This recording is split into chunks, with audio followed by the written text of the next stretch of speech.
जय श्री कृष्णा। राधे राधे। आप सभी को फागुन महीने की आमलकी एकादशी की बहुत बहुत शुभकामनाएं। भगवान लक्ष्मी नारायण आप सभी की मनोकामनाएं पूरी करें। आज की इस वीडियो में हम आमलकी एकादशी की व्रत कथा सुनेंगे। बोलिए श्री विष्णु भगवान की जय हो, लक्ष्मी माता की जय हो।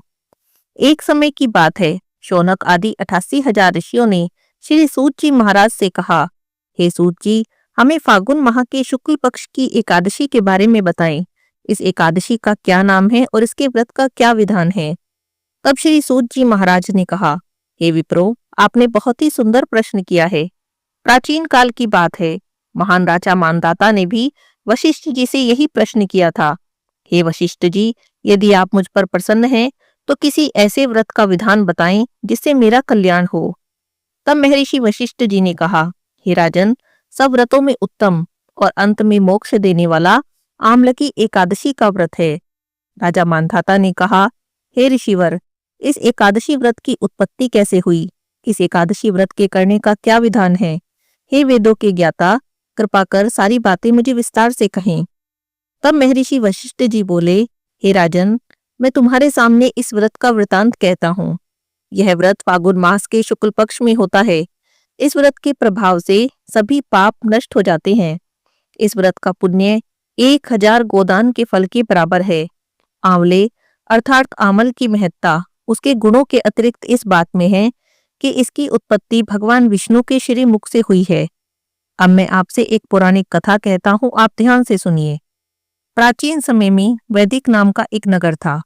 उस नगर में ब्राह्मण, वैश्य, क्षत्रिय और शूद्र चारों वर्णों के मनुष्य प्रसन्नता से रहते थे। नगर में सदैव वे ध्वनि गूंजा करती थी। उस नगर में कोई भी पापी नहीं था, दुराचारी नहीं था, कोई नास्तिक भी नहीं था। उस नगर में चैत्ररथ नाम का चंद्रवंशी राजा राज्य करता था। वह उच्च कोटि का विद्वान और धार्मिक प्रवृत्ति का व्यक्ति था। उसके राज्य में कोई भी निर्धन या लोभी नहीं था। उस राज्य के सभी लोग भगवान विष्णु के अनन्य भक्त थे। छोटे छोटे बच्चों से लेकर वृद्ध जनों तक सभी एकादशी का उपवास रखते थे। एक बार की बात है, फागुन महीने के शुक्ल पक्ष की एकादशी आई। उस दिन राजा ने और वृद्ध से लेकर बालक तक सभी प्रजाजनों ने आनंद पूर्वक एकादशी का उपवास किया। राजा अपनी प्रजा के साथ मंदिर में जाकर कलश स्थापित करके धूप, दीप, नैवेद्य, पंचरत्न, छत्र आदि से धात्री का पूजन करने लगा। वे सभी धात्री की स्तुति करने लगे। हे धात्री, आप ब्रह्म स्वरूपा हैं। आप ब्रह्मा जी द्वारा उत्पन्न हो और सबके पापों का नाश करने वाली हो। आपको नमस्कार है। आप हमारा अर्घ्य स्वीकार करो। आप श्री रामचंद्र जी के द्वारा सम्मानित हैं। हम आपसे प्रार्थना करते हैं कि हमारे सभी पापों का हरण करो। उस मंदिर में रात को सभी ने जागरण किया। रात के समय उस स्थान पर एक बहेलिया आया। वह महापापी और दुराचारी था। अपने कुटुंब का पालन जीव हत्या करके करता था। भूख प्यास से बहुत व्याकुल था। कुछ भोजन पाने की इच्छा से मंदिर में जाकर एक कोने में बैठ गया।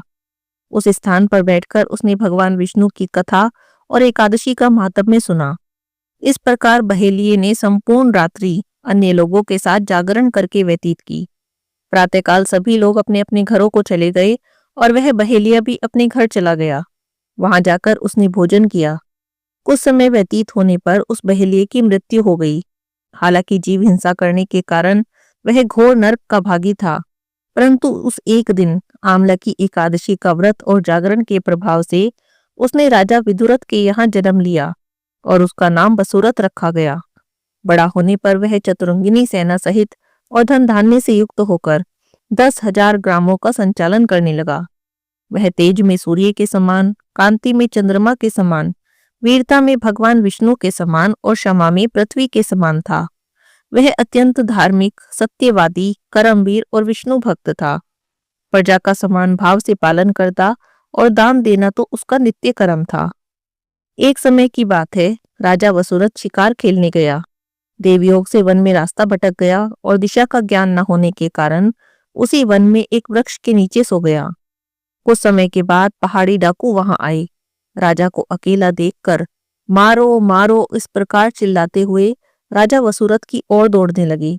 वह डाकू कहने लगे कि इस दुष्ट राजा ने हमारे माता पिता, पुत्र पौत्र सभी संबंधियों को मारा है, देश से हमें निकाल दिया है। अब हम इसे मारकर अपने अपमान का बदला लेंगे। और इतना कहकर वे डाकू राजा को मारने लगे, उस पर अस्त्रों शस्त्रों का प्रहार करने लगे। डाकुओं के वे अस्त्र शस्त्र राजा के शरीर से स्पर्श होते ही नष्ट होने लगे और राजा को तो वह शस्त्र पुष्पों के समान प्रतीत होते थे। कुछ समय बाद प्रभु इच्छा से उन डाकुओं के अस्त्र शस्त्र उन्हीं पर प्रहार करने लगे और वे सभी डाकू मूर्छित हो गए। उसी समय राजा के शरीर से एक दिव्य देवी प्रकट हुई। वह देवी बहुत सुंदर थी, सुंदर वस्त्रों और आभूषणों में सजी थी। उनकी भ्रुकुटी टेढ़ी थी, उनके नेत्रों से क्रोध की भीषण लपटें निकल रही थी। उस समय वे लपटें काल के समान प्रतीत होती थी। उन्होंने देखते ही देखते उन डाकुओं का नाश कर दिया। जब राजा नींद से उठा तो उसने वहां पर बहुत सारे डाकुओं को मृत पड़ा देखा और वह सोचने लगा, इन्हें किसने मारा होगा? इस वन में मेरा कौन हितैषी रहता है? अभी राजा वसुरथ ऐसा सोच ही रहे थे कि उसी समय आकाशवाणी हुई, हे राजन, इस संसार में भगवान विष्णु के अलावा तुम्हारी रक्षा कर भी कौन सकता है?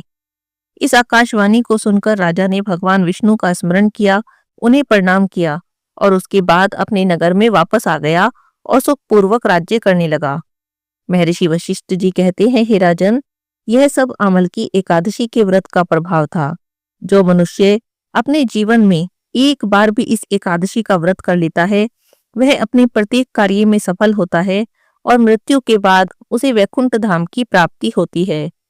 श्री सूत जी महाराज कहते हैं, हे ऋषियों, इस प्रकार मैंने तुमसे आमल की एकादशी की कथा और महात्म्य का वर्णन किया है। इस एकादशी का व्रत करने से जन्मों जन्मों के सभी पाप नष्ट हो जाते हैं। भगवान श्री हरि की शक्ति हमारे सभी कष्टों को हर लेती है। वह मनुष्य की नहीं बल्कि देवताओं की रक्षा करने में भी समर्थ है।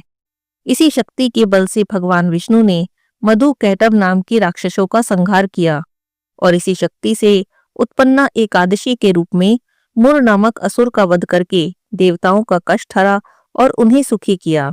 आमल की एकादशी के दिन सुबह सवेरे उठकर स्नान करके भगवान विष्णु की पूजा करें और उसके बाद आमल की एकादशी की इस कथा को पढ़ें। इस कथा को जो कोई भी पढ़ता है उसकी सभी मनोकामनाएं पूरी हो जाती हैं और उसके सभी पापों का नाश हो जाता है। बोलिए श्री विष्णु भगवान की जय हो, लक्ष्मी माता की जय हो, एकादशी माता की जय हो।